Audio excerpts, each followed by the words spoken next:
मैंने कहा मीडिया वाले हमारे मित्र हैं, मगर मीडिया वाले हमारे मित्र नहीं हैं। वो किसानों के मित्र नहीं हैं, गरीबों के नहीं हैं, मजदूरों के नहीं हैं, पिछड़ों के नहीं हैं, दलितों के नहीं हैं, आदिवासियों के नहीं हैं, वो अदानी जी के हैं, बड़े बड़े अरबपतियों के हैं। कभी तेजस्वी जी का इंटरव्यू होता है, मेरा इंटरव्यू होता है, प्रेस कॉन्फ्रेंस होता है, सवाल पूछते हैं, उल्टे सीधे सवाल पूछते हैं। पता नहीं आपने नरेंद्र मोदी जी का इंटरव्यू देखा नहीं देखा? देखा? उसमें उनके सामने 4 चमचे बैठ जाते हैं और फिर कहते हैं, प्रधानमंत्री जी आप आम कैसे खाते हो? आप काटकर खाते हो या चूस कर खाते हो? उसको खाने से पहले आप धोते हो या नहीं धोते हो? फिर प्रधानमंत्री जी का जवाब आता है, पता नहीं, सब कुछ अपने आप होता है, मैं कुछ नहीं करता हूं, मुझे परमात्मा ने धरती पे भेजा है, मिशन पे भेजा है। परमात्मा ने नरेंद्र मोदी को भेजा है। हम सब बायोलॉजिकल लोग हैं। नरेंद्र मोदी जी अकेले आसमान से गिरे, उनको भगवान ने हिंदुस्तान में अदानी जी के लिए काम करने को भेजा है। 10 साल अदानी जी का काम किया। एयरपोर्ट, पोर्ट, इंफ्रास्ट्रक्चर, बिजली, ये जो आपको बिजली के बिल आते हैं ना, हजारों रुपए के आते हैं, आपको मालूम है क्यों आते हैं? अदानी कोयला खरीदता है विदेश में कोयला खरीदता है। जब तक कोयला यहां आता है, अदानी उसकी कीमत को बढ़ा देता है, कीमत को बढ़ा देता है, दाम बढ़ा देता है, और सरकार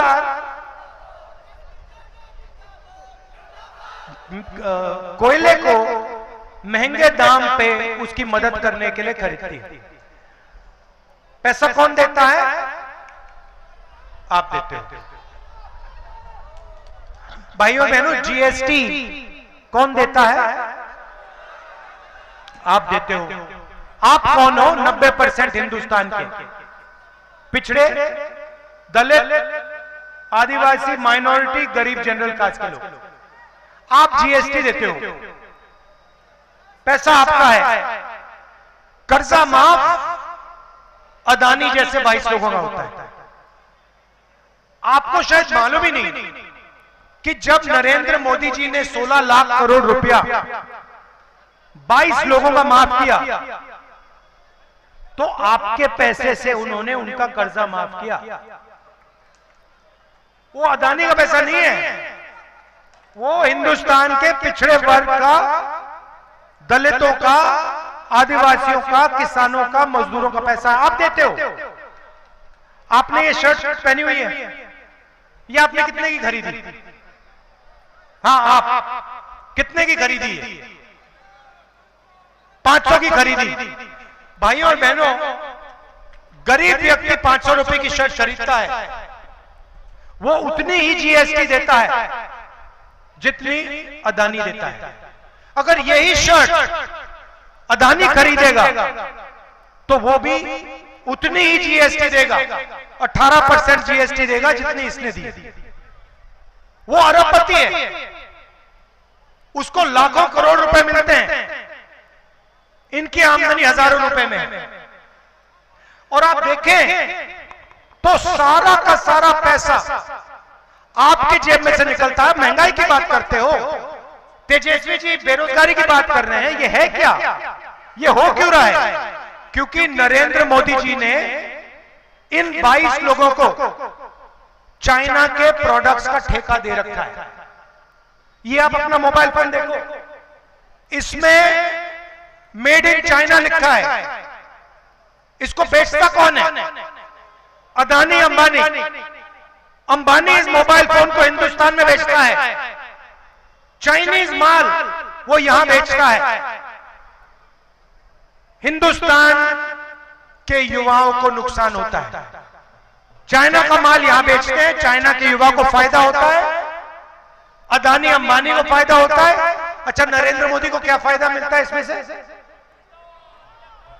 मैं बताता हूं। 24 घंटा मीडिया वाले उसका चेहरा दिखाते हैं। तो होता क्या है, नरेंद्र मोदी आपका पैसा, जीएसटी का पैसा इन 22 लोगों को देते हैं। इनको चाइना की कंपनियों के ठेके दे रखे हैं। आप चाइना का माल खरीदते हो, महंगाई बढ़ती जाती है, और नरेंद्र मोदी का चेहरा ये मीडिया वाले 24 घंटा आपको दिखाते हैं, और नरेंद्र मोदी आपका ध्यान इधर उधर करते हैं। अच्छा, मैं आपसे पूछना चाहता हूं, जब कोई किसी का जेब काटता है, कैसे किया जाता है? जेब कैसे काटी जाती है? एक आदमी आता है, सबसे पहले ध्यान इधर उधर करता है, सही बात। दूसरा आदमी पीछे से जेब काटता है, सही बात। और तीसरा आदमी डंडा लिया खड़ा रहता है कि कोई हो तो मैं मारूं, सही बात। ध्यान इधर उधर करने वाला नरेंद्र मोदी, जेब काटने वाला अदानी, डंडा वाला अमित शाह। और जेब किसकी कट रही है? आपकी। और आपको कहते हैं, कभी कहेंगे देखो आसमान की ओर देखो, नरेंद्र मोदी सी प्लेन पे उड़ रहा है। फिर कहेंगे वो देखो देखो देखो समुद्र के नीचे चला गया। फिर आपको मीडिया दिखाएगी समुद्र के नीचे नरेंद्र मोदी। फिर दिखाएंगे गंगा जी में नरेंद्र मोदी चलते हुए। तैर नहीं सकते। पहले मगरमच्छ से लड़ाई की थी, मगर अब गंगा में तैर नहीं पाते। कभी पाकिस्तान की बात होगी, कभी चाइना की बात होगी, फिर मीडिया वाले कभी आपको अंबानी जी की शादी दिखा देंगे, उसमें 8 करोड़ की घड़ी दिख जाएगी। मगर कभी आपने गरीब व्यक्ति को मीडिया पे देखा है? किसान को देखा कभी? मजदूर को कभी देखा मीडिया पे? सवाल नहीं उठता। ये आपका है ही नहीं, बिल्कुल बिका हुआ है, ये उनका है। ये अब इंडिया गठबंधन के सामने 2 बड़ी समस्याएं हैं। एक पहली समस्या है कि नरेंद्र मोदी जी ने अमीरों को अमीर कर दिया है, 22-25 लोगों को, और गरीबों को गरीब कर दिया है। गरीब गरीब होते जा रहे हैं, अमीर अमीर होते जा रहे हैं। और भैया अगर 1 करोड़ अमीर होते या 10 करोड़ अमीर होते तो बात चल जाती। मगर हिंदुस्तान में सिर्फ 25-30 लोग हैं जो अरबपति हैं, और बाकी हिंदुस्तान करोड़ों लोग गरीबी में फंसे पड़े हुए। तो एक पहली बात ये अन्याय हो रहा है, और दूसरी बात, दूसरी मुश्किल बेरोजगारी। एक ही अमीर और गरीब, अमीर गरीब, अमीर होता जा रहा है, गरीब गरीब होता जा रहा है। दूसरी बेरोजगारी। अब कांग्रेस पार्टी इन दोनों समस्याओं को एक झटके से ठीक करने जा रही है। आप कहोगे होता कैसे, होगा कैसे? आप कहोगे कैसे हो सकता है कि आप एक काम करके इन दोनों समस्याओं को ठीक कर दो? ये मैं आज आपको बताने आया हूं। सबसे पहला हमारा काम, उन्होंने अरबपति बनाए, हम करोड़ों लाखपति बनाने जा रहे हैं। और कैसे करेंगे बता रहा हूं। यहां पे हर डिस्ट्रिक्ट में हर गांव में, हर शहर में हिंदुस्तान के गरीब लोगों की लिस्ट बनेगी। किसानों के परिवार होंगे, मजदूरों के परिवार होंगे, पिछड़े वर्ग, दलित, आदिवासी, गरीब, जनरल कास्ट, माइनॉरिटी, जो भी इस देश में गरीब है, छोटा व्यापारी, गरीबी रेखा से अगर वो नीचे है, उसका नाम इस लिस्ट में आएगा। करोड़ों लोगों की लिस्ट बनेगी। उसके बाद हर गरीब परिवार में से एक महिला का नाम चुना जाएगा। करोड़ों महिलाओं के नाम चुने जाएंगे। 4 जून को इंडिया गठबंधन की सरकार बनेगी। 5 जुलाई को करोड़ों परिवार सुबह उठेंगे, अपना बैंक अकाउंट चेक करेंगे और बैंक अकाउंट में 5 जुलाई को 8,500 रुपए अंदर। आप देखोगे कहोगे ये क्या हुआ, कहां से आया? इंडिया गठबंधन की सरकार ने उसको अंदर डाला। जुलाई में मिलेगा, अगस्त, सितंबर, अक्टूबर, नवंबर, दिसंबर, जनवरी, फरवरी चलता जाएगा। फटाफट फटाफट फटाफट फटाफट अंदर। मैं तो कहता हूं ये मीडिया वाले कहेंगे जब हम पैसा देंगे, मीडिया वाले कहेंगे देखो देखो ये गरीबों की आदत बिगाड़ रहे हैं।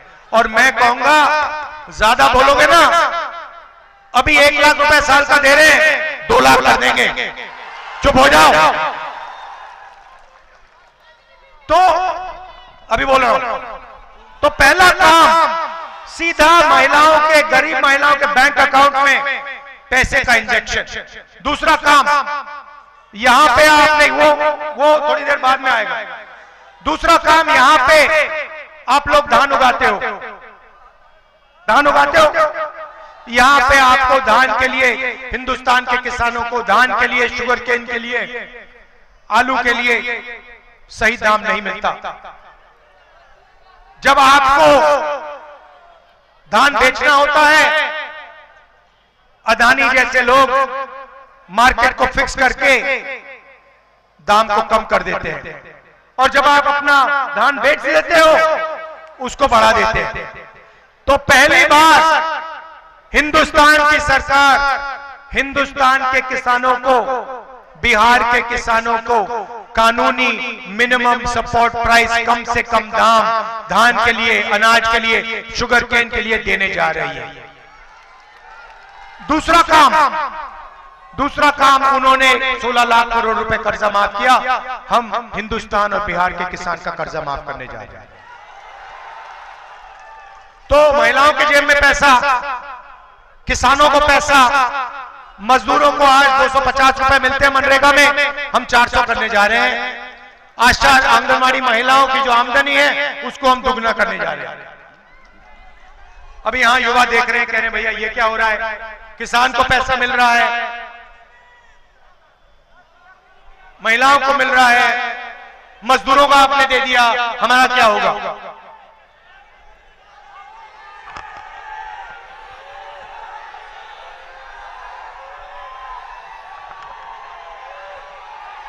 जो आप सुनना चाहते हो वो मैं बोलने आया हूं, तो मैं जानता हूं मैं बोलने आया हूं, थोड़ा मैं आप में टेंशन बढ़ा रहा हूं। तो अब युवा कहेंगे कि हमारा क्या होगा? सबसे पहले हिंदुस्तान के बेरोजगार युवाओं को हम पहली नौकरी पक्की का अधिकार देने जा रहे हैं। 1 साल की नौकरी मिलेगी प्राइवेट सेक्टर, पब्लिक सेक्टर में, HAL, BHEL जैसी कंपनीज में, प्राइवेट सेक्टर में, सरकारी अस्पताल, सरकारी कॉलेजेस, सरकारी यूनिवर्सिटीज में 1 साल की होगी। बेहतरीन ट्रेनिंग मिलेगी, जॉब एक्सपीरियंस मिलेगा। महीने का 8,500 रुपए बैंक अकाउंट के अंदर, ठक ठक ठक ठक ठक ठक ठक। साल का 1 लाख रुपया। उसके बाद हिंदुस्तान को एक बेहतरीन ट्रेंड वर्कफोर्स मिलेगी। अब अग्निवीर की बात देखिए, नरेंद्र मोदी जी जो अपने आप को देशभक्त कहते हैं, उन्होंने सेना का अपमान किया है, हिंदुस्तान के वीर जवानों का अपमान किया है। तो ये मैं आपसे कहना चाहता था, 30 लाख सरकारी नौकरियां हैं बिहार के युवाओं, नरेंद्र मोदी जी ने इनको भरा नहीं है। अदानी जी का काम किया, मगर जब नौकरी देने का समय आया नहीं दी। जैसे हमारी सरकार बनेगी 30 लाख सरकारी नौकरियां हम आपके हवाले कर देंगे। जैसे बिहार में तेजस्वी जी ने किया, नौकरी देने का काम किया, जैसे इन्होंने किया अंकल जी भाग गए, घबरा गए, भाग गए। वैसे ही जब दिल्ली में सरकार आएगी, इंडिया गठबंधन की सरकार 30 लाख सरकारी नौकरियां आपके हवाले कर देगी। भाई और बहनों, आखिरी बात और सबसे जरूरी बात, यह चुनाव संविधान का चुनाव है। यह पहला चुनाव है जहां अंबेडकर जी के संविधान पर नरेंद्र मोदी, अमित शाह, बीजेपी के कार्यकर्ता, बीजेपी के नेता सवाल उठा रहे हैं। उन्होंने खुल के कहा है, बीजेपी के नेताओं ने खुल के कहा है कि अगर हमारी सरकार आएगी तो हम संविधान को खत्म कर देंगे, फाड़ के फेंक देंगे। बीजेपी के नेताओं, सपना मत देखो, आपकी सरकार नहीं आ रही है, आपकी सरकार जारी है। और मैं स्टेज से गारंटी दे रहा हूं, नरेंद्र मोदी हिंदुस्तान के प्रधानमंत्री नहीं रहेंगे, क्योंकि उन्होंने युवाओं को रोजगार नहीं दिया, अग्निवीर योजना लाए, किसानों की मदद नहीं की, जाति जनगणना पे बिल्कुल चुप हो गए। भाई और बहनों, देश में 50% पिछड़ा वर्ग है, 15% दलित, 8% आदिवासी। हमने जाति जनगणना की बात उठाई, हमने कहा कि जाति जनगणना होनी चाहिए, देश को पता लगना चाहिए इस देश में पिछड़े वर्ग के कितने लोग हैं, दलित कितने, आदिवासी कितने, गरीब जनरल कास्ट के कितने, माइनॉरिटी कितने। हमने यह भी कहा कि सिर्फ जाति जनगणना नहीं होनी चाहिए, आर्थिक सर्वे होना चाहिए और हर संस्था का सर्वे होना चाहिए। हम जानना चाहते हैं कि हिंदुस्तान की सरकार में, मीडिया में, जुडिशरी में कितने पिछड़े लोग हैं, कितने दलित हैं, कितने आदिवासी हैं, कितने गरीब जनरल कास्ट के लोग हैं। जैसे ही मैंने ये बात बोली, नरेंद्र मोदी जी कहते हैं हिंदुस्तान में कोई जाति नहीं है, हिंदुस्तान में सिर्फ 2 जात हैं, एक अमीर जात, एक गरीब जात। तो मोदी जी, अगर हिंदुस्तान में सिर्फ 2 जात हैं तो आप ओबीसी कैसे बन गए? आप अपने आप को 24 घंटा ओबीसी कहते हो, और जब पिछड़ों की मदद करने की बात आई, जाति जनगणना, इकोनॉमिक सर्वे, संस्थाओं का सर्वे कराने की बात आई, तो आप चुप हो गए, भाग गए और आपने कहा कि देश में कोई जाति नहीं है, सिर्फ 2 जातियां हैं, अमीर और गरीब।